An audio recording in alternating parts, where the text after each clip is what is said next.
California Civil Procedure Handbook rules, selected statutes and cases, and comparable analysis. Chapter 5, Joinder of Parties and Claims. Subpart D, class actions, specifically in the notice to class members, which is different. It's sometimes mandatory.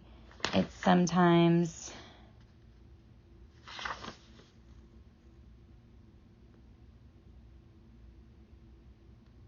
all right. We're talking about when it's mandatory. Mandatory is pretty much applicable to the types of class actions defined in Rule 23B1 and B2, which are the most typical, starting with there's common issues of fact or law, and that can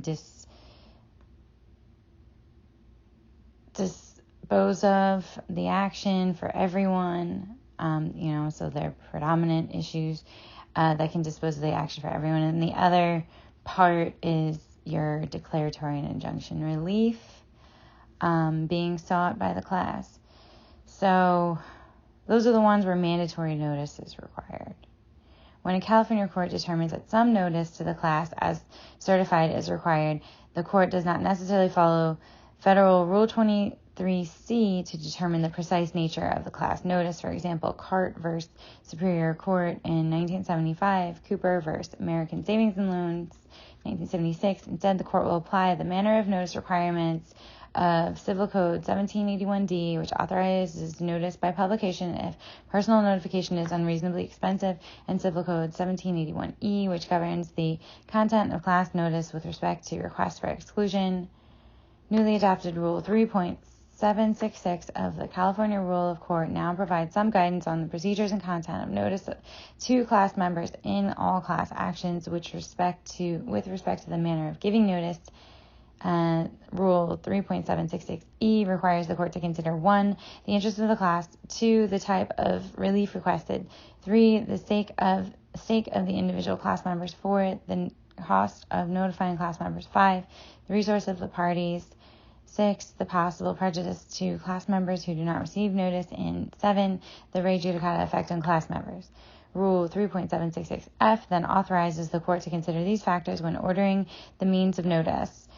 If personal notification is unreasonably expensive, or the stake of the individual class members is insubstantial, or if it appears that all members of the class cannot be notified personally, the court may order a means of notice reasonably calculated to apprise the class members of the pendency of the action. For example,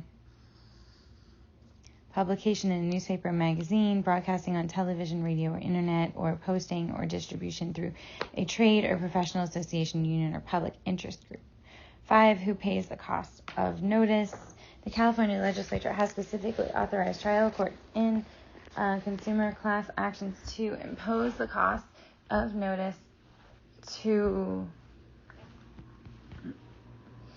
upon either the plaintiff or the defendant. Civil Code 1781D, the Supreme Court extended this rule to all class actions in Civil Service Employees Insurance versus Superior Court, where it held that California trial courts clearly possesses the authority to impose notice costs on either party of the class action. Period. The court also held that the imposition of class notice costs on the defendant was consistent with due process if, prior to the trial court order, the defendant has had a hearing on the issue of who should bear the cost of notifying the class during the pendency of the suit. See also the Rules of Court, section 3.766.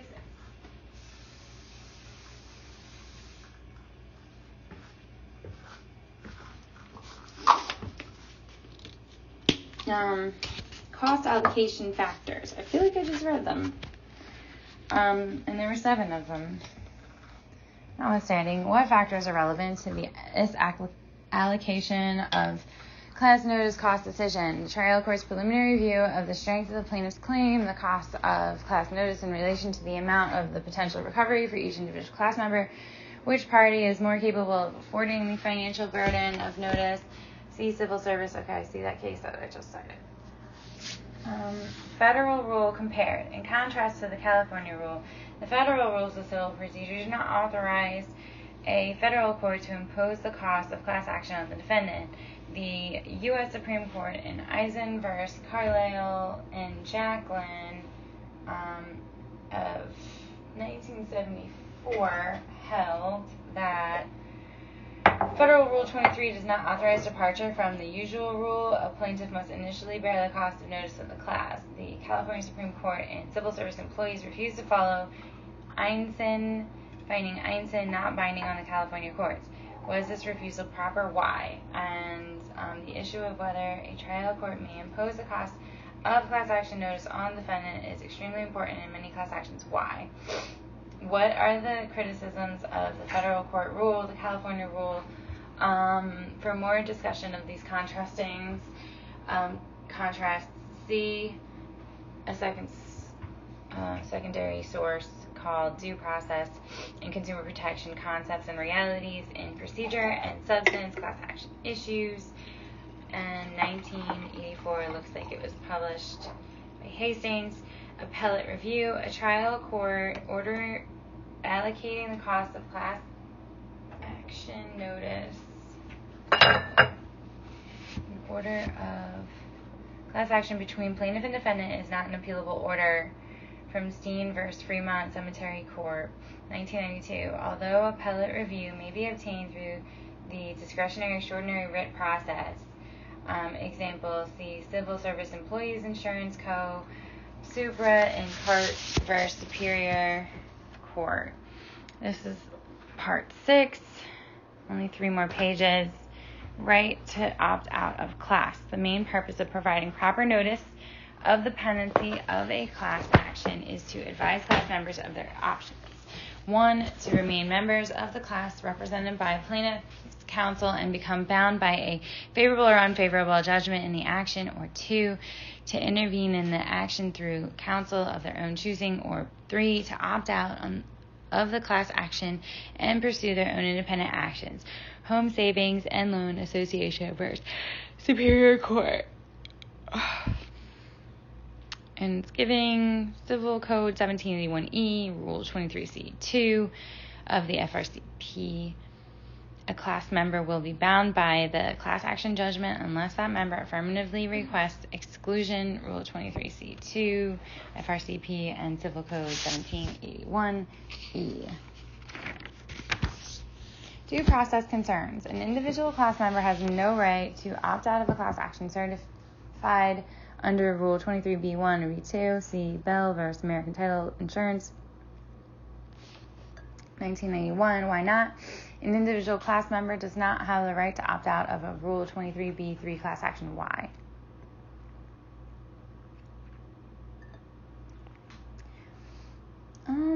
That one has to do with the declaratory and the injunctive relief. So that's either being applied in total or not at all. That's why. A broader constitutional issue is whether an individual class member has a due process right to opt out of any class action which seeks money damages on behalf of the class. Phillips Petroleum Co. v. Schutz. Most courts determine whether class members are entitled to notice and a right to opt out based on whether the appropriate relief sought by the class action is exclusively or predominantly for money damages. And that's the alternative to declaratory and injunctive relief. So that is why you do have a due process right to opt out. It cites all these cases: Schutz, Frazier, Bell, a new one here. However, the U.S. Court of Appeals for the Ninth Circuit in Brown v. T-Corp Title Insurance Co., in which the Supreme Court dismissed certiorari in 1994, held that in order to bind an absentee class member concerning a claim for money damages, the court must provide the class member with an opportunity to opt out of the class action. The court, replying in Schut's due process analysis, declined to extend res judicata to a prior class judgment for money damages where that class had been certified under Federal Rule 23b1 and b2 and provided no right to opt out. It looks like there's potentially two more sections. Settlement, class action remedies, before we conclude. So, in settlement, court approval required. A class action shall not be dismissed without approval of the court. This cites a new section of CCP 581K and the same Civil Code Section 1781F now, Rule 3.769 of the California and 770 of the California Rules of Court. A trial court has broad discretion to determine whether a class action settlement is fair, but should consider the following relevant factors identified in Dunk v. Ford Motor Co. of 1996. The strength of plaintiff's case, the risk, expense, complexity, and likely duration of further litigation, the risk of maintaining class action status through trial, the amount offered in settlement, the extent of discovery completed, and the state of the proceedings, the experience and views of counsel, the presence of a governmental participant, and the reaction of the class members to the proposed settlement. The list of factors is not exhaustive and should be tailored to each case. Due regard should be given to what is otherwise a private consensual agreement between the parties. The court in Dunk, Supra, which is where that quote, that analysis came from, applied these factors and upheld the settlement of a nationwide class action brought against Ford Motor Company for alleged defects in the doors of certain cars, under which each class member would receive a coupon redeemable for $400 off the price of any new Ford vehicle. See also 7-Eleven Owners for Fair Franchising v. Southland Corp. of 2000, applying the fairness factors identified in Dunk and affirming the trial court's approval of the settlement of a national class. Wirschbaugh v. Apple Computer Inc. 2001. Application of the four factors identified in Dunk lead to presumption that settlement of class action was fair, a presumption the objectors failed to overcome. Notice requirement. Dismissal of class actions is one area where generally applicable state law exists to guide litigants and trial courts. Code of Civil Procedure 581K requires notice to the class and court approval prior to dismissal of an action required to be a class action under CCP 382. Newly adopted rules 3.769 and 3.770 are also govern settlement and dismissal of class actions, including the manner of notice to which class members of proposed class settlement and dismissal.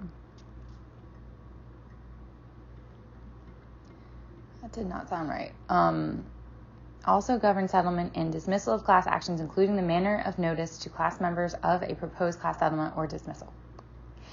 See Wirschbaugh again, 2001, affirming settlement of a nationwide class action alleging that defendant Apple Computers had rescinded its policy of free technical phone support to its customers in violation of California's consumer protection law, and approving methods of notice which included notice emailed directly to more than 2.4 million class members and also published in USA Today and Macworld, as well as posting of notice by Apple on its internet homepage.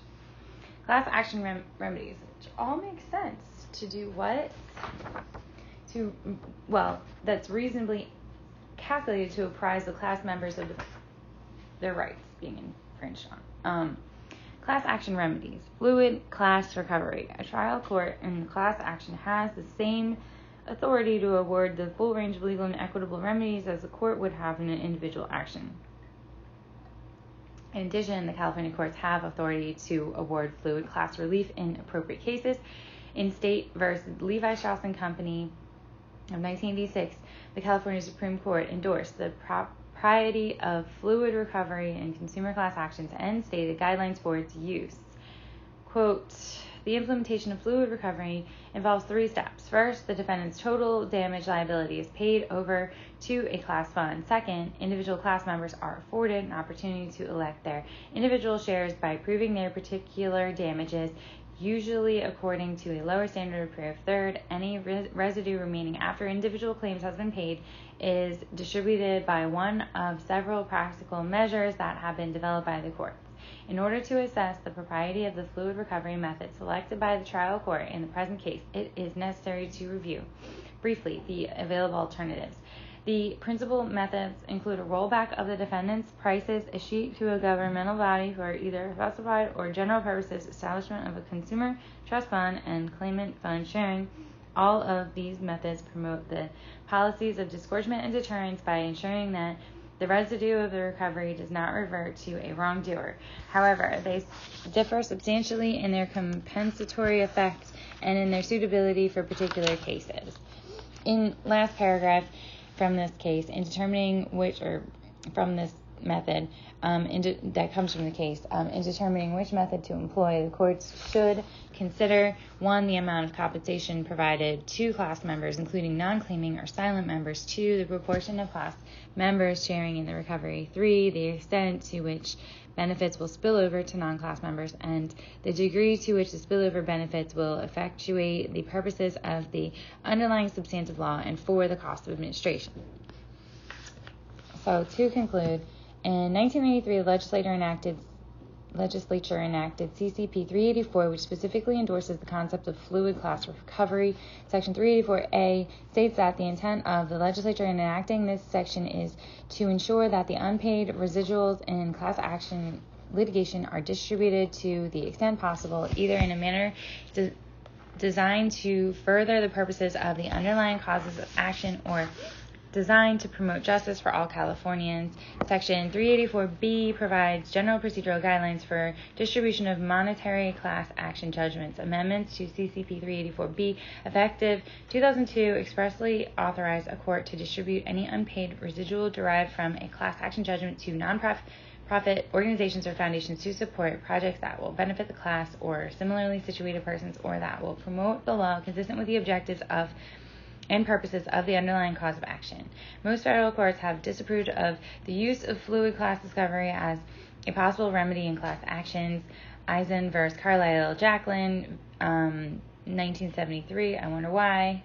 Oh, it asks why. Why the fluid class recovery concept remains very controversial. Why? What are the objections to this type of relief? Do any of the objections have a constitutional basis? How so?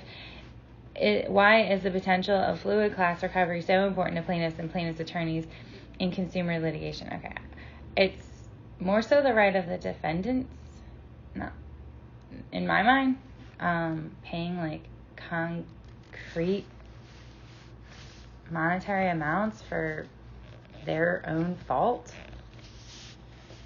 and not a penny more. Whereas this fluid class recovery is not quantifiable to either defendants or apparently plaintiffs' interests in adjudicating their own rights based on their losses and being wholly restored seems to be jeopardized by this fluid class recovery method. So on both sides, it doesn't work for both sides. It might work for judicial economy, but it's not really fair. Attorney fees. The class action attorney may obtain payment of attorney fees from a portion of a class action settlement. See Rebney v. Wells Fargo Bank in 1990. We're talking about attorney fees now. Any such attorney fees agreement must be disclosed to the members of the class and approved by the court as part of the settlement process. If the class action is not settled but proceeds to trial, a successful class attorney may be entitled to an award of statutory attorney's fees in an amount which reflects the nature of the class-wide services rendered. See Rebney v. Wells Fargo Bank Supra, Miller v. Woods, 1983, and CCP 1021.5 gets snuck in there. What are the advantages and disadvantages to a plaintiff of proceeding as a class action as opposed to an individual action, to the defendant, to the attorney for the plaintiff? Right, so I read that, but really, attorney fees agreement must be disclosed to the members of the class. If it's not settled but proceeds to trial, a successful class attorney may be entitled an award of statutory attorney's fees in the amount which reflects the nature of the class-wide services rendered. So it really has to go to trial and can't be settled. If it's settled, I guess it goes in accordance with the fee agreement, the upfront fee agreement. All right, so that's going to be it for class actions.